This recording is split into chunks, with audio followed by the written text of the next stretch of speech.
Ամռան օրերի բացվելուն պես ակտիվացել է այցելուների հոսքը դեպի Տերյանի գանձը, դեպի պոետի թանգարան։ Ինչպես իր խոսքում նշեց թանգարանի գիտաշխատող Լիզա Աբգարյանը, բացի մեր տարածաշրջանից թանգարան են այցելում նաև Հայաստանի Հանրապետության տարբեր քաղաքներից, անգամ արտերկրից, զգալու ու վայելելու, ծանոթանալու պոետի պոեզիային ու կյանքի պատմությանը։ Ինչպես գիտենք, արդեն արձակուրդները սկսվել են, հիմնականում հոսքը շատացել է աշակերտների շրջանում, բայց մենք ունենք նաև մեր մշտական տուրերը, որ գալիս են Երևանից, Գյումրիից, Վանաձորից, տարբեր վայրերից Երևանի, նաև ընտանիքներով են շատ այցելում։ Սիրով պետք է տեղեկացնեմ, որ հուլիս ամսվա վերջերին արդեն ամբողջ շինարարությունը հայրական տան կավարտվի եւ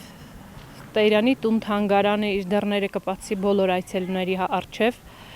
եւ սիրով սպասում ենք բոլորին։ Պետք է ասեմ, որ Տերյանի հայրական տունը ներկայանալու է լրիվությամբ նորովի,